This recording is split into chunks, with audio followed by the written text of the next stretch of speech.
Okay, in this video I'm going to talk about drones, how they work, and especially how they can be defended against. I don't think I've ever talked about that before, and I just realized to my surprise that I've talked about drones more than a dozen, or actually more than 24 times here on this channel, because drone warfare is becoming more and more of a thing.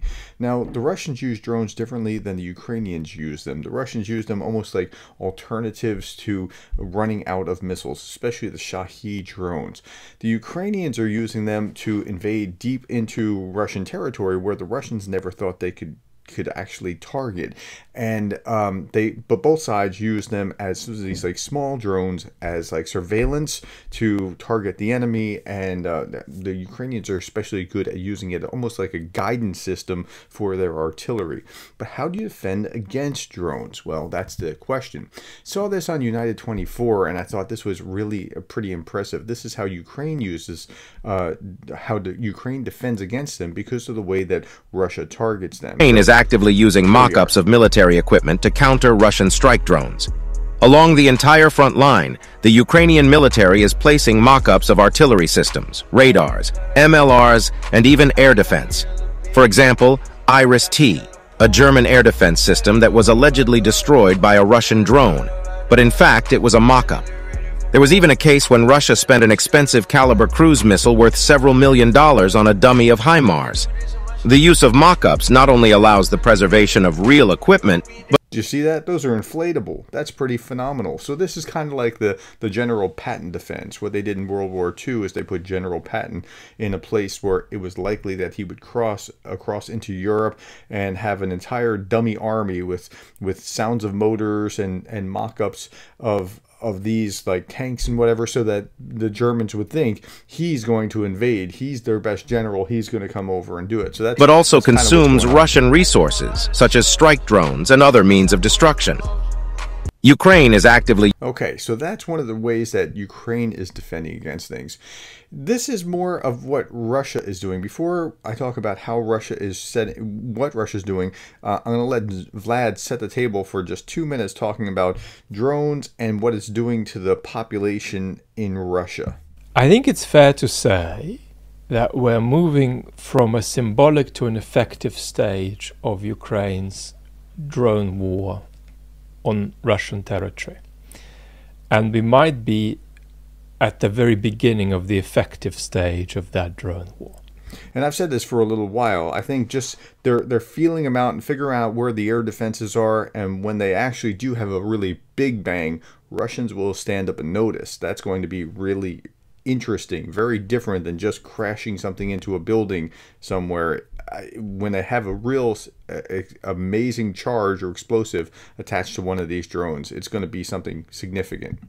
That's how I'd frame what we've seen over the last few days. A side point that's been plentifully discussed is the idea of significant drone attacks emanating not just from Ukraine's territory, but from Russian territory. And there are two things here we have to watch for. One is how the Putin regime responds to a situation where it might increasingly look like there are drone attacks emanating from Russian territory. How it might respond both to try to get a handle on that, but also how it might exploit that permanent risk as a way of justifying various kinds of repressive measures.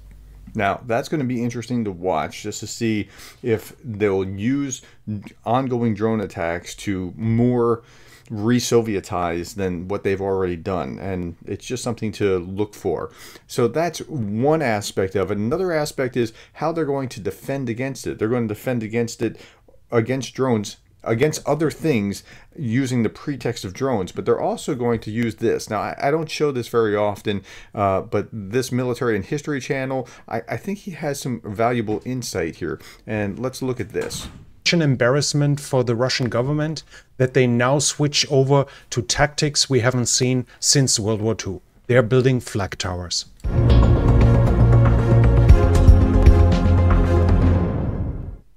Over the past few months, drone attacks have been discovered over many regions in Western Russia, as we can see here.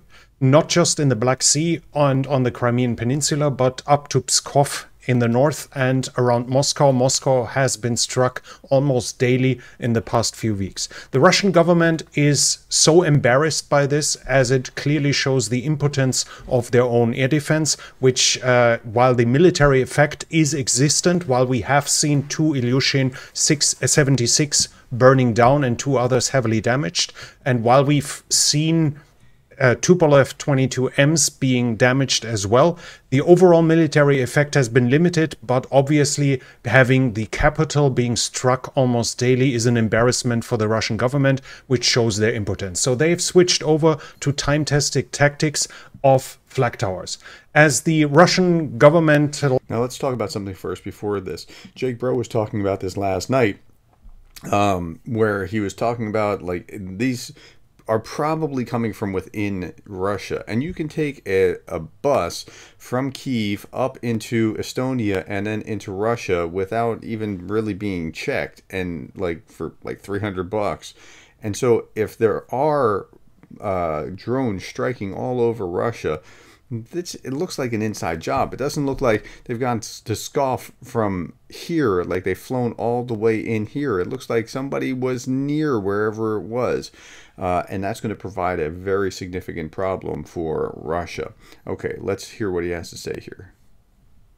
As the Russian governmental television station Rossiya 1 is showing us here, they actually, around Moscow, are building towers now on which air defense systems are being stationed. We have two other examples here where they've positioned them all around, and as we can see here, it's a ramp where the Pantsir system drives on to then engage aerial targets.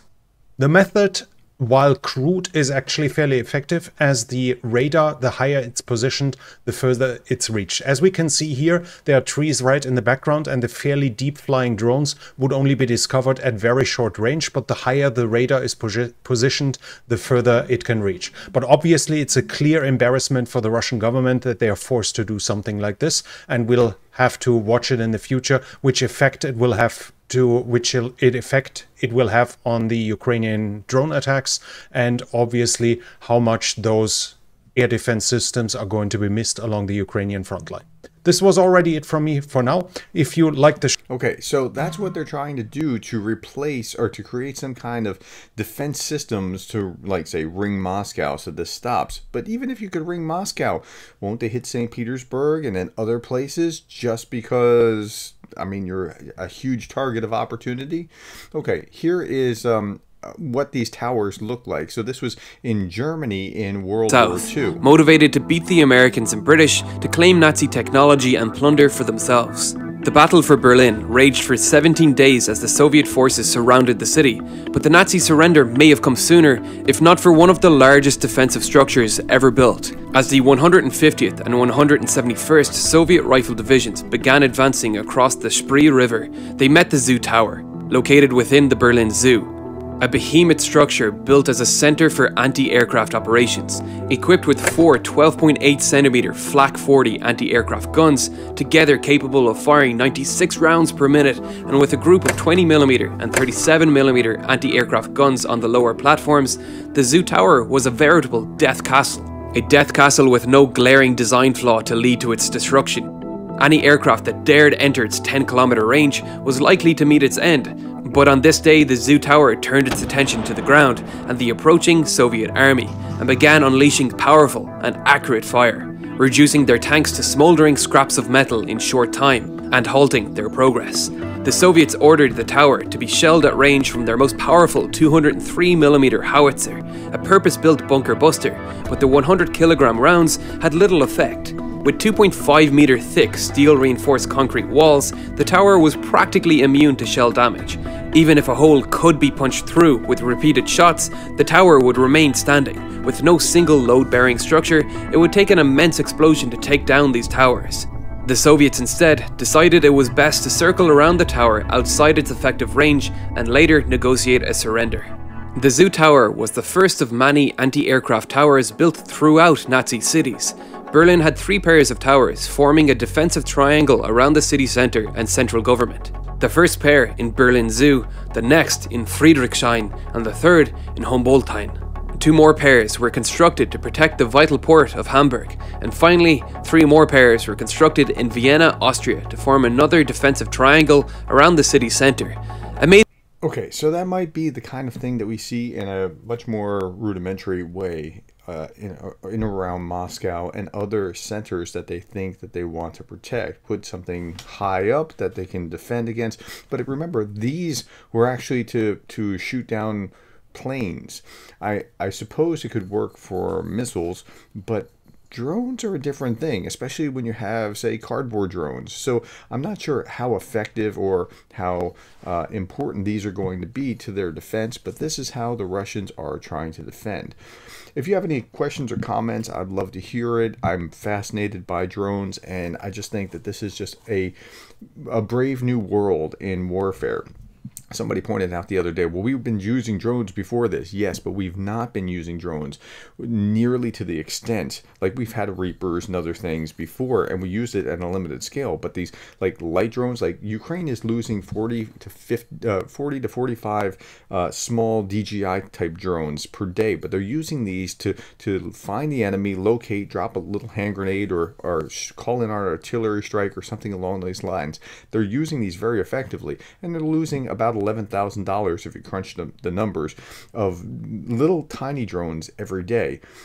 But they're using them to great effect, so it's well worth the amount that they're spending, because they're being able to really target where the enemy is, and it pushes back the enemy in a significant way. Okay, that's all that I have to say about drones today. Thank you for your time and attention and interest in this. Thank you for the likes, the shares, subscribes, the coffees. I really appreciate that. And thank you for being the kind of person that cares about Ukraine.